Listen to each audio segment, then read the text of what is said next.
Friends, ఈ వీడియోలో మనం రాగులను మరియు కొబ్బరి పాలను ఉపయోగించుకొని ఒక ఆహార పదార్థాన్ని రెడీ చేసుకుందాం. చిన్న వీడియో కాబట్టి స్కిప్ అవ్వకుండా చూడండి. మీ అందరికీ చాలా బాగా యూజ్ అవుతుంది ఈ వీడియో అనేది.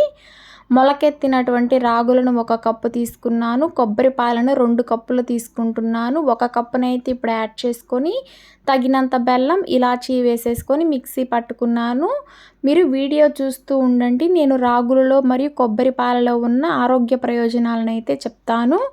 రాగుల్లో మనకి అమినో యాసిడ్స్ ఉంటాయి. వీటిని ట్రిప్టోఫాన్ అనే అమినో ఆమ్లం కలిగి ఉండడం వల్ల రాగులు మనకి ఆకలిని తగ్గించడంలో చాలా బాగా యూజ్ అవుతాయి. రాగి పిండితో తయారు చేసిన ఎటువంటి పదార్థాలను తీసుకున్నా మనకి జీర్ణక్రియ అనేది స్లోగా జరుగుతుంది. అందువల్ల మనకి ఎక్స్ట్రా క్యాలరీలను తగ్గించడంలో రాగులు అనేవి బాగా హెల్ప్ అవుతాయి. ఖచ్చితంగా మీరు రాగులను అయితే తీసుకోండి ఫ్రెండ్స్. కొబ్బరి పాలలో ఉన్న హెల్త్ బెనిఫిట్స్ని కూడా చూద్దాము. కొబ్బరి పాలను కొవ్వును కరిగించే పోషకాలు ఉంటాయి.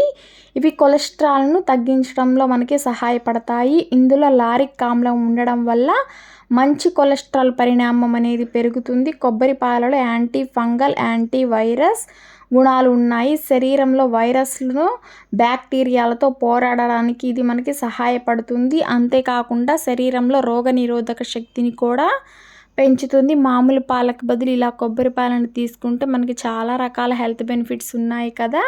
ఖచ్చితంగా తీసుకోండి. మన రోగనిరోధక శక్తిని కూడా బాగా పెంచుతుంది కాబట్టి ప్రతి ఒక్కరూ తీసుకోండి. ఇలాగ సింపుల్గా రెడీ చేసుకుంటే ప్రతి ఒక్కరూ చేసుకోగలరని నేను ఈ చిన్న వీడియోనైతే మీకు ఈరోజు చూపించాలని నా ప్రయత్నం చేశాను. వీడియో నచ్చితే ఖచ్చితంగా లైక్ చేయండి, షేర్ చేయండి, సబ్స్క్రైబ్ చేసుకోవడం మాత్రం మర్చిపోకండి.